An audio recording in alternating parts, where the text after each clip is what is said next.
I'm very happy to have this interview in my garden. And the story is very, very lucky because I grew up in a village without road going through, just one road going in and out. I don't know how you call it in English. A road without any chance. It's like a no-through road. Yeah. Yeah. And usually the people in my age, they start to move back to bigger villages or cities. So it was a luck to grow up here in a small village, and I find a lot of advantage. But first of all, the closeness of the nature, and because I'm also interested in physics and technical things, the photography is the hobby where I can find everything in one spot. Moving on to the photography, you obviously do a lot of hide work. How old were you when you created your first hide? I mean, you've got, how many hides do you have around in your farm right now? I was 13 in the elementary school when I did my first hide. 13. By reeds. It was in the garden of my parents, near a feeding station. And at the moment I have 25 around, most of them walk distance. I have more than 10 just in the garden, and all around where I'm sitting now, this was an agricultural land. And the uniqueness of these hides, of the evolution of the environment, because it looks like a national park now, but it wasn't 15 years ago. It was a cornfield. And because of rewilding, the area and the wildlife became more rich. And for me, it's the most challengeable to not finding the best spot and make the hide there, but creating the best spot and with the wildlife and with the nature, and then create something in that place. So you create the stage? These are similar like an outdoor studio. Yes. But with cooperation of the ecosystem. Okay. Yes. If I show you some images about the area before, you can see one kind of agriculture there, one kind of agriculture here, and then there. And now the whole thing is a grassland and bushlands and the forest within 15 years. And in photography, it's just question of the direction, the level, the background, and light. If you can get these things, then you can trust in the luck. Yes, yeah. And of course, you pioneered the use of one-way glass. I'm very, very happy to find that solution, how to be invisible. It was 19 years ago when I used one-way glass first time, and I still remember for the moment when I was sitting there in a hide which wasn't a one-way glass before, just a curtain, and I changed the curtain to a one-way glass, and I was sitting inside, forgot shooting, and I was just watching the bird moving, posing, no reaction. There was a jay, which is a quite shy bird, 3 meters away, and then a great woodpecker and some tits, and I was moving, and then I start calling my best friends. Listen, now the wildlife photography is changed from this moment. I have a system now which will change everything, like the autofocus or like the image stabilization. What influences the way you work as a photographer? I'm more a biologist than a photographer. So I'm more than happy just walking around, using my eye, sometimes a binocular, learning, watching, enjoying. And then if I see something unique, ethologically unique and photographically unique, then I start thinking, how can I capture it? And then the next step starts, because then the technical part's coming. How can I get it with good background, good lights, short distance, happening again and again. And this is a very good combination, because if it's not happening, I'm still very happy to spend my time in the nature. But if I feel a subject find me, it's a kind of drug, I can say, and you can't stop thinking of how can you create a unique image, physically and ethologically at the same time. That's So interesting. I think a good image, first of all, it has to be nice, visual effect. It's a nice feeling to watch it on the wall. But second of all, it should tell a story, technically and ethologically at the same time. Because technically it's always interesting what technique you can use, what kind of shutter speed, what kind of different system you can push the limits, and at the same time the image must be true. It must tell something natural behavior. So you can't do a perfect wildlife shot without knowing your subject, because you don't know actually what's going on, and it must be also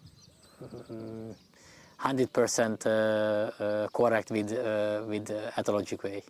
What makes you pick one subject over another? Because you've photographed, I mean, everything obviously from deer. The visual effect. The visual effect. Yeah, the visual effect, because every happening it's a magic. Doesn't matter if it's an insect or a elephant. It's magic to see and be part of it. It's hard to describe, but the visual effect, what I imagine I can get out from that subject, that gives my motivation, and then I start working with that project.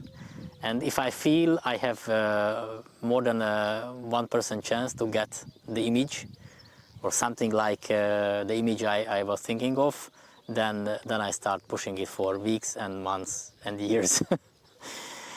Because when you get a result and you see the result is nice, even better what you like to get, and then you see there are still 4 or 5 steps you can go ahead, then I can't stop it, and that's the drug part.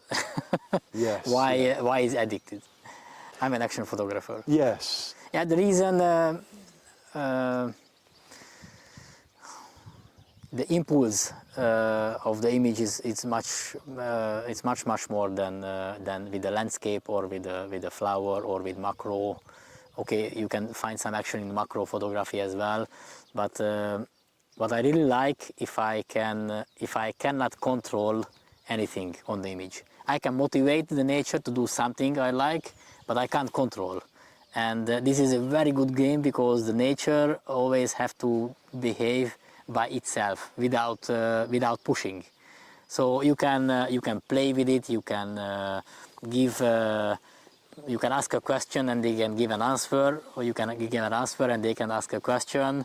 It's a game between us, and in all of my images, all the subject must behaving without control. So if the animal wants to be there, he or she can be there.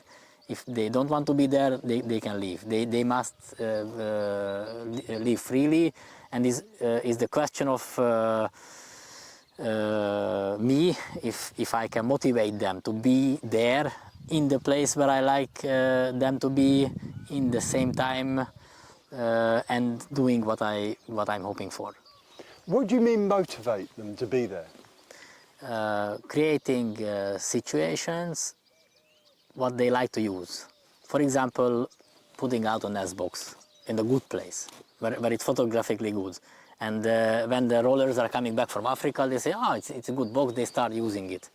Most of the time they don't, but if they start using it, then I have a place where I choose the best background, the best lights, close to my house. I can go with food, I don't have to go by car. Then I mean, creating a situation. I see.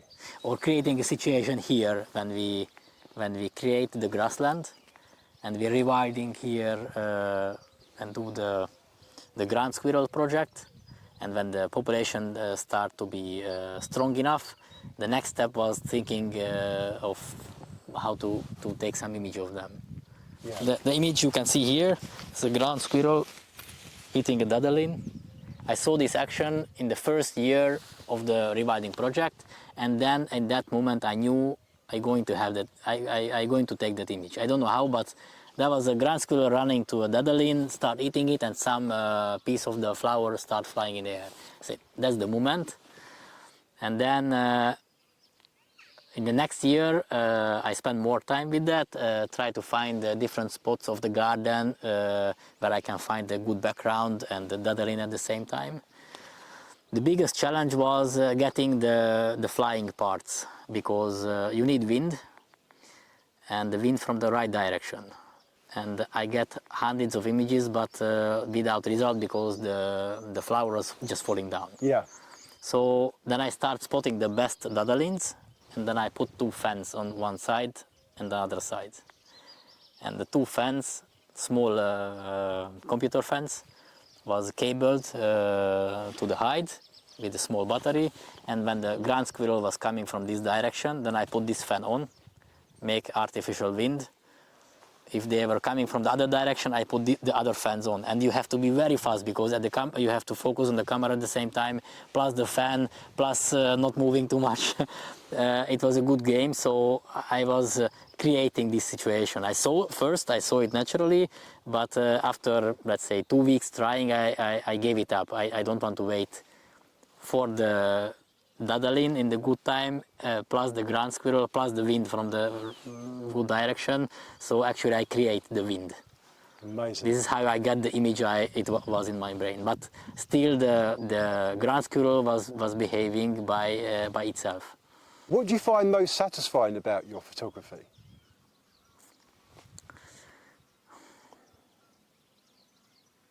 I don't need holidays, I don't need weekends.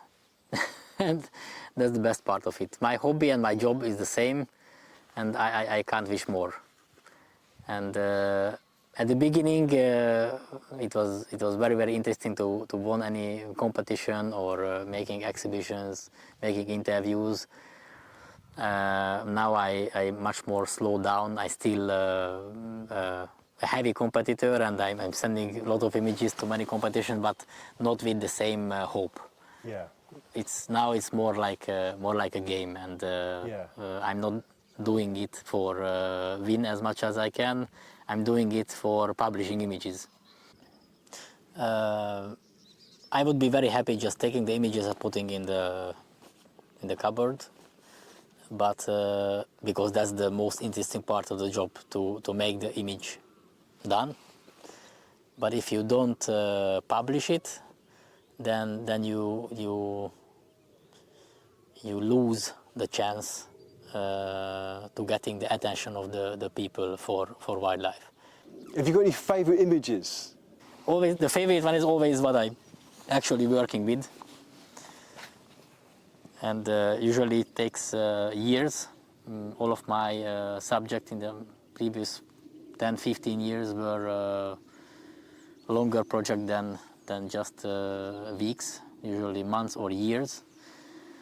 And it's always a good question when to stop it, because every year it can be better. You learn the subject more, and when the season is coming back again and you have the chance again to take some images, is very hard to say, now I did enough and let's see another one. It's very difficult. When do you say, right, enough's enough, I'll move on? When I feel I cannot step further too much. Right. Maybe that's the reason. When I can imagine way much more better images, but I don't feel the chance I can get it. So then I move on. The luck have a big part in wildlife photography, and you can make your own luck, but it's still a luck. And if it's not coming year after year, you have to move on. Could you describe how you made your winning deer image? Oh yes, it's a special image to me, because there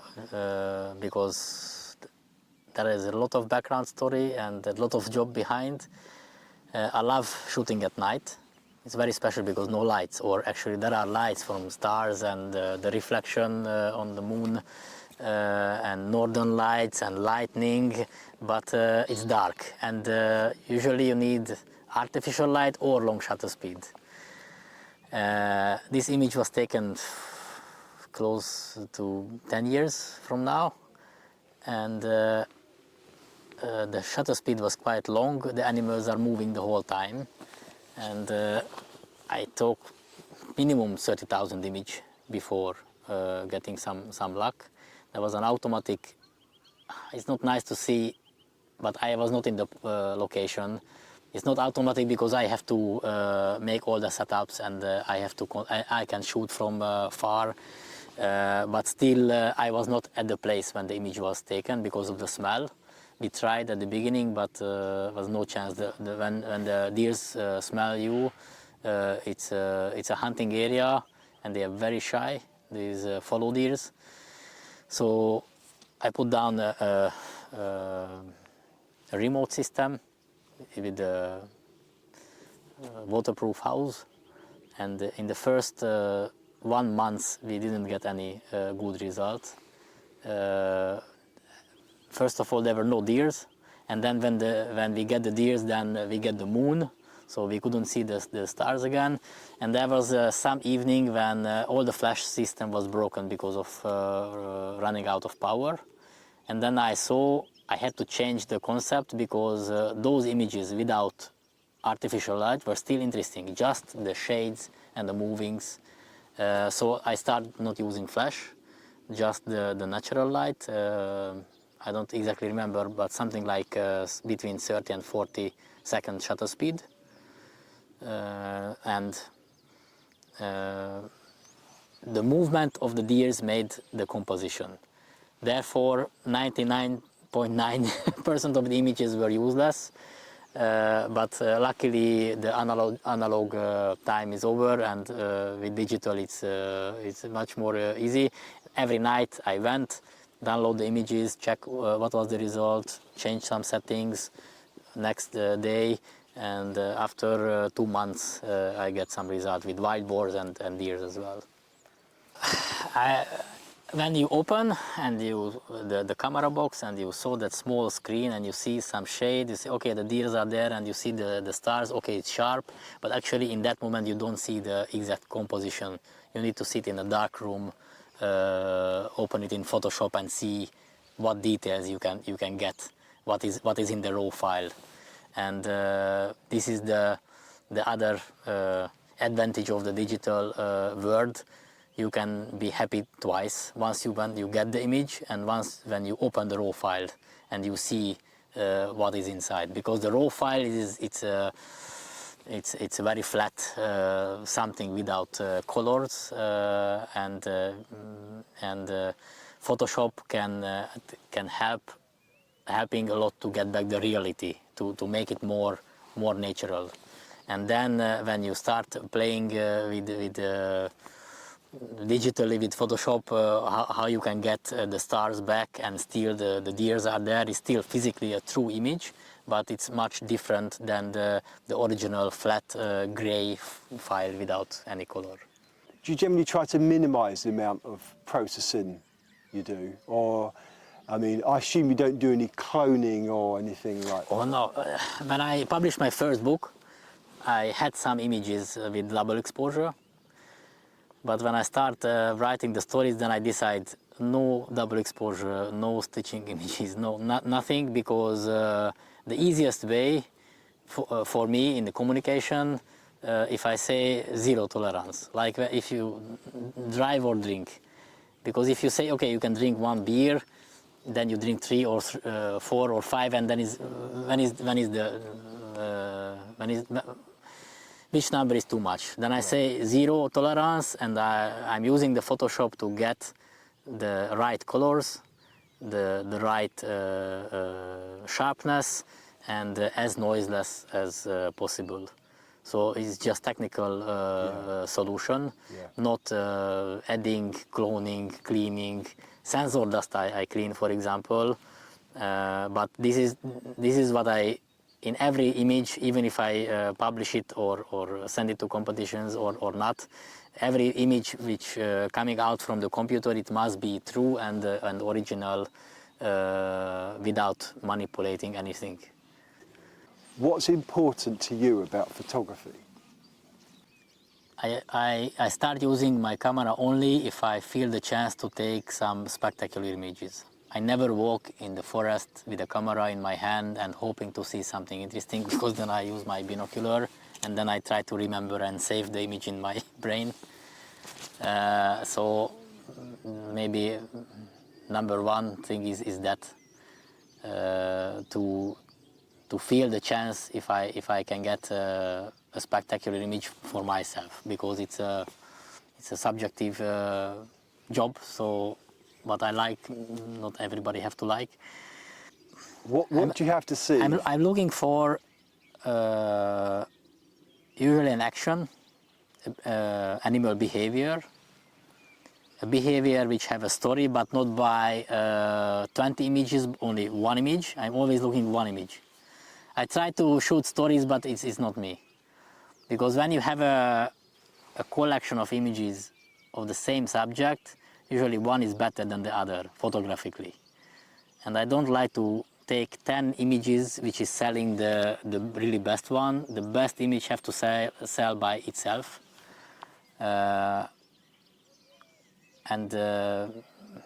I don't think I will change, because I tried many times for magazines and make publishing stories, but I didn't feel comfortable, because then I lose my focus from the main image. When I get a relatively good image, then I start doing the middle class images from different from the same story but different perspective. I don't do it anymore. Usually I choose one subject and one perspective and pushing it until I stop the project. Yes. You have to see natural behavior which is happening year by year in the nature without any manipulation. My job is not creating situations which are not happening otherwise. My job is creating a situation which are happening every hour, every minute somewhere, to make it happening here because I'm here. That's the main part of the job. What advice would you give someone who wants to take their wildlife photography forward and their images to stand out from the crowd? First of all, don't travel. It's against my business, but the best advice I can give to discover the wildlife around your home, because it's not funny to see the children knowing all the African animals. At the same time, they don't know the difference between the chaffinch or a hopefinch. They don't even know these animals are existing. So I think the first step would be learning the wildlife in your garden or around the area you live. And you can find a lot of good examples in many competitions from those photographers who have not limitless of money and using middle-class second-hand equipment and winning prize year by year. I don't want to say names, but I'm sure they know there are a few of them, and they are using their brain, they are using their keenness, and they are using their home area to take their images. So always try to find a new way of taking images. No limits. So even if new techniques are coming out, or AI, or doesn't matter, you always have the same chance than the others near you. So we can say it's more and more difficult to get new images, but I don't think it's true. I think it's more and more easy, because we have more and more chance because of communication, because of internet, because of all the techniques. I think it's more and more easy, more and more difficult to get any prize because of the competition is bigger. But if you see the evolution of the quality, how it grows year by year, it's stunning. It grew in front of my eye, because I'm a competitor since 2000, and I saw and I know some of those images which are kicked out in the first round now, you can win the biggest prize 20 years before. And it's more or less the same now and from 20 years from now. So I think it's, we should not complain about all these things, but using our brain and asking ourselves and asking questions and always walking with open eye. What questions should they How ask? can it be different? How can it be new? How can it be sustainable? How can it be more simple? The best things are not the complicated things. The best things are the simple things. As much time you spend with the surrounding area, as much you learn how little you know about that. If you're just a butterfly lover, you start working just with the butterflies around your home, then you realize life is not enough for that. And then what about all the other animals? And what about not just the garden, but the neighborhood or your bigger area where you can reach with a bicycle? So from my mouth, it doesn't. It sounds strange because I already visit a lot of exotic countries and I travel a lot.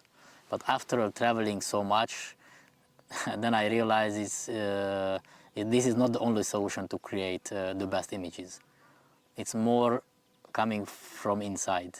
Okay, you can be very lucky and you can go to an African safari and taking a spectacular image of a rare action, but the chance for that is less than taking a very nice image of house Martin 500 meters from her house. This is maybe for the next years, this is the biggest challenge for me, to get the best images of my garden wildlife. So is that the way? Is that how you see your own photography developing? Yes, absolutely. I'm 10 times more motivated to create an environment or building a hides walk distance than making another business in Africa or in other exotic place. I wouldn't say I will never do it because I never know what I'm going to do in 5 or 10 years. But at the moment, I'm way much more motivated to spend my time here. And even if it's more difficult and even if it takes more time to focus on this area and taking images here, then go to the other part of the globe and hoping something there.